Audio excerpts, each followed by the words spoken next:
अस्सलाम वालेकुम, welcome back to the new video, new subjects के साथ, न्यू टॉपिक्स के साथ। आज का इंट्रोडक्शन टॉपिक है बिजनेस इकोनॉमिक।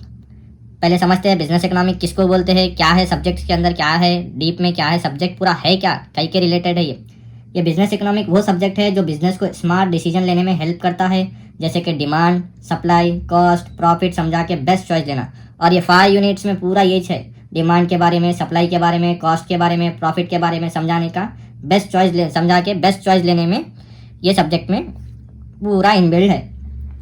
आगे बढ़ते हैं। इस वीडियो में हम सीखेंगे गनशॉट क्वेश्चंस, 2 में से एक कंपलसरी आएंगे। बिजनेस इकोनॉमिक, स्कोप्स या नेचर पूछेंगे और लॉ ऑफ डिमिनिशिंग मार्जिनल पूछेंगे, दोनों में से गनशॉट क्वेश्चन रहेगा इंशाल्लाह ज़रूर। चलो आगे बढ़ते हैं। Business economic is an application of economic theories. Business पहले क्या है, ये बिजनेस इकोनॉमिक का स्कोप्स पढ़ लेंगे अपन, बिजनेस इकोनॉमिक स्कोप्स और नेचर पढ़ लेंगे। Business economic is an application of economic theories. ये बिजनेस इकोनॉमिक्स क्या है, एक एप्लीकेशन है ऑफ इकोनॉमिक थ्योरीज का। It is also known as managerial economic. इसको और एक नाम दिया गया है managerial economic in modern business environment. और न्यू तरीके से न्यू इन्वायरमेंट में देखा गया तो इसको क्या बोले, नाम और एक दिए मैनेजरल इकोनॉमिक।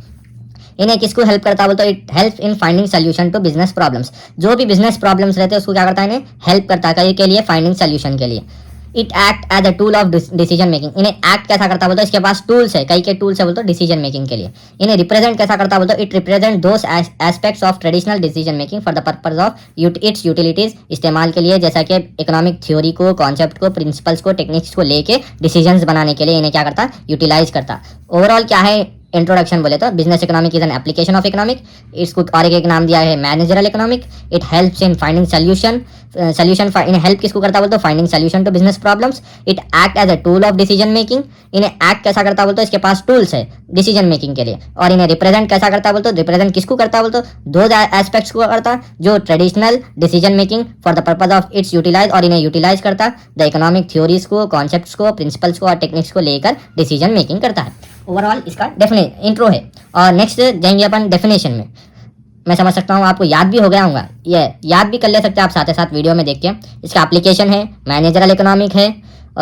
इसका दूसरा नाम, इन्हें हेल्प करता, फाइंडिंग सोल्यूशन, इन्हें एक्ट करता, टूल्स ऑफ डिसीजन मेकिंग को, इन्हें रिप्रेजेंट करता, दो aspects of traditional relevant for business, और इन्हें यूटिलाइज करता थ्योरी को, कॉन्सेप्ट को, प्रिंसिपल्स को फॉर डिसीजन मेकिंग के लिए। नेक्स्ट डेफिनेशन में जाते हैं अपन। Business economic is a integration of economic theories. Integration किसको बोलते बोले तो, सेपरेट सेपरेट जैसा है ना, कॉन्सेप्ट है, प्रिंसिपल्स है, टेक्निक्स है, उसमें सेपरेट सेपरेट है, तो अपन उसको कंबाइन करके क्या करता है, डिसीजन मेकिंग करता। बिजनेस कंबाइन करने को क्या बोलेंगे, सेपरेट सेपरेट को, उसको क्या बोलेंगे, इंटीग्रेशन बोलेंगे। Business economic is a integration of economic theories with उसके साथ बिजनेस प्रैक्टिस भी होना, for the purpose of facilitating decision make करने के लिए, and forward planning by management. Management क्या करता, प्लानिंग भेजता। ये हो गया इसका डेफिनेशन। और इसके ऑब्जेक्टिव्स पर के तरफ नजर डालेंगे। Objectives of business firm. Business firm का ऑब्जेक्टिव क्या है, वो लॉन्ग टर्म है, शॉर्ट टर्म है, उसके ऑब्जेक्टिव्स लिखना। रिसोर्स एलोकेशन बोल तो, लेबर है, क्या मशीन है, कैपिटल है, रिसोर्स क्या क्या होना है इसको, रॉ मटेरियल है, क्या क्या होना है। और डिमांड एंड फोरकास्टिंग मतलब डिमांड कैसा है, मार्केट का स्ट्रक्चर कैसा है। फोरकास्टिंग मतलब ये ईयर कैसा बिका, आगे चल के कैसा बिकेगा, उसको क्या बोलेंगे, फोरकास्ट करना।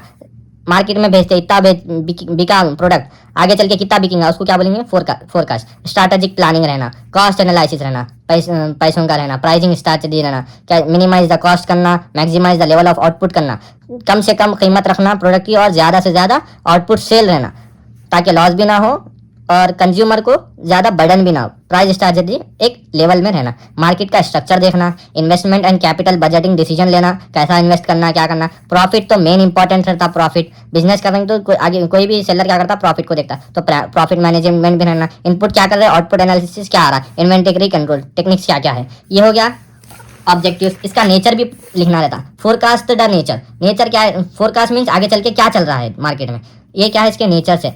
फोरकास्ट द नेचर कई के लिए, टेस्ट के लिए, conducting market research, quantity demanded by the, कितना क्वांटिटी कंज्यूम कर रहा है, आगे चल के अपन कितना बनाना पड़ेगा, उसको क्या बोलेंगे, forecast the demand. Minimize the cost and maximize the level of output. Cost को क्या करना है, अपने को मिनिमाइज करना है, और लेवल ऑफ आउटपुट को क्या करना है, बढ़ाना है। Fix price based on supply and demand analysis. Fix क्या करना है, डिमांड को क्या करना है, डिमांड एंड सप्लाई एनालिसिस को क्या करना है, बढ़ाना है, और प्राइजेस फिक्स करना है। Profit analysis break even. Profit क्या रहना, ब्रेक इवन एनालिसिस रहना, ना रुकना ना घटना, एक लेवल में चलते जाना, गाड़ी चलते जाना। ये हो गया फर्स्ट आंसर। कौन सा आंसर पढ़े अपन अभी, business economics, scopes and nature पढ़ लिए।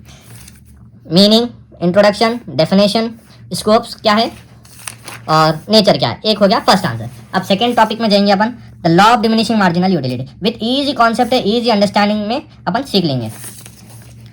Law of diminishing marginal utility किसको बोलते हैं? The law of diminishing marginal utility is define, किसको डिफाइन कर रहा है? The additional benefit which a person derives, जो भी दुगना एक प्रोडक्ट खरीदे और एक प्रोडक्ट खरीद रहे समझो, the additional benefit which a person drive, consumer 2 product करे तो क्या हो रहा? सेलर को प्रॉफिट हो रहा। Benefit which a person drive from a given increase of stock, उसके इंक्रीज हो रहा ना, स्टॉक बिक रहा ना, दैट विच डिमिनिश, एक टाइम पे उन्हें क्या होता? फॉल भी हो जाता, कैसा भी फॉल होता। Which every increase of stock that he already है, जो भी ज्यादा बिकता है उसके पास रहता है। ये कौन बोलते हैं? एक डेफिनेशन है अल्फ्रेड मार्शल का। और इसका मीनिंग देखेंगे अपन। The law of diminishing marginal utility explain, क्या एक्सप्लेन करता? The relationship between quantity of goods consume, कितना क्वांटिटी ऑफ गुड्स कंज्यूम कर रहा है, द सेटिस्फैक्शन इट्स प्रोवाइड, इन्हें कंज्यूमर कितना क्वांटिटी कंज्यूम कर रहा, सेटिस्फैक्शन कितना मिल रहा।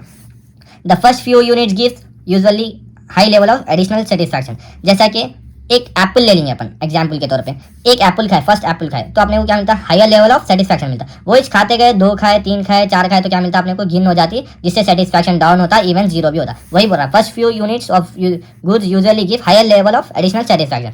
मार्जिनल यूटिलिटी, जो भी ज्यादा बिक रहा है उसको क्या बोलेंगे? एडिशनल मार्जिनल यूटिलिटी बोलेंगे। But you consume more and more, खाते जाओ, with each additional unit provides less satisfaction, खाते गए तो हर एक शेप को क्या होता? लेस सेटिस्फैक्शन मिलता, इवन बिकम 0 और नेगेटिव, गिन हो जाती है और नहीं खाना भी दिल बोलता। ये होगा इसका मीनिंग। और इसके अजम्पशंस देखेंगे अपन। कार्डिनल मेजरमेंट, यूनिट्स को मेजर करना नंबर्स में, 1 apple 2 apple, homogeneous goods, apple ही खाता ना उन्हें, मार्जिनल यूटिलिटी एक प्रोडक्ट बिक रहा तो उसका सेम उसको एडिक्ट हुआ तो और एक शेप वही लेंगे उन्हें, तो उन्हें क्या रहेगा? होमोजीनियस सेम गुड्स रहेगा। डिविजिबिलिटी ऑफ कमोडिटी को क्या कर सकते? डिवाइड कर सकते। एक क्वांटिटी में क्या रहता?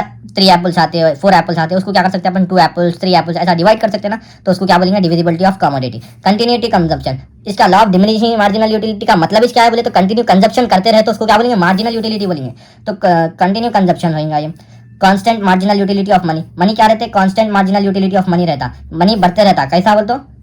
कांस्टेंट, एक एप्पल का रेट सेम रहता, एक एप्पल प्लस एक एप्पल उसका कांस्टेंट रहता, मगर मनी बढ़ते रहता, कांस्टेंट रहता, फिक्स रहता, सेम एप्पल को सेम।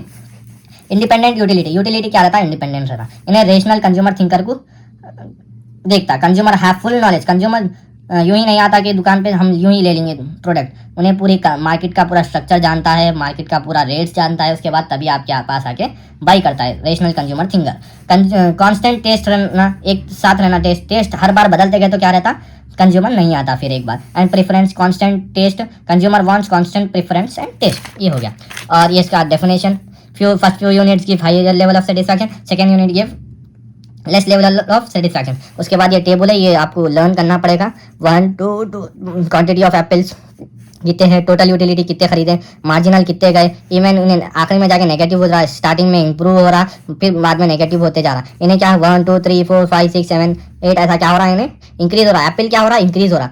मार्जिनल यूटिलिटी क्या हो रहा है? इंक्रीज होते होते सेटिस्फैक्शन क्या हो रहा है? इसका डिक्रीज हो जा रहा है, इवन इट्स गेट्स नेगेटिव। इसका एक डायग्राम भी है, डायग्राम डाल दे सकते हैं आप। और एग्जेम्पशंस क्या है इसके? कलेक्शन ऑफ मनी, जो भी मार्जिनल यूटिलिटी में नहीं आते उसको क्या बोलेंगे? एग्जेम्पशंस बोलेंगे। The law which is not applied, ये लॉ किस में अप्लाइड नहीं होता उसको क्या बोलेंगे?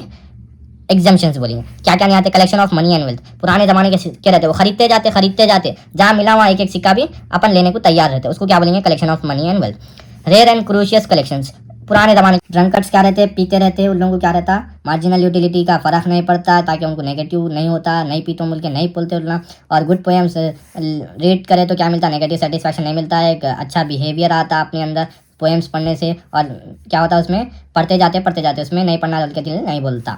स्मॉल यूनिट, छोटे छोटे कीमती चीज़ें। उम्मीद है आज का टॉपिक आपको क्लियर हो गया होगा। अगर वीडियो पसंद आए तो लाइक ज़रूर करना, शेयर और सब्सक्राइब भी कर देना। मिलते हैं नेक्स्ट वीडियो में एक नए टॉपिक के साथ। अल्लाह हाफिज़।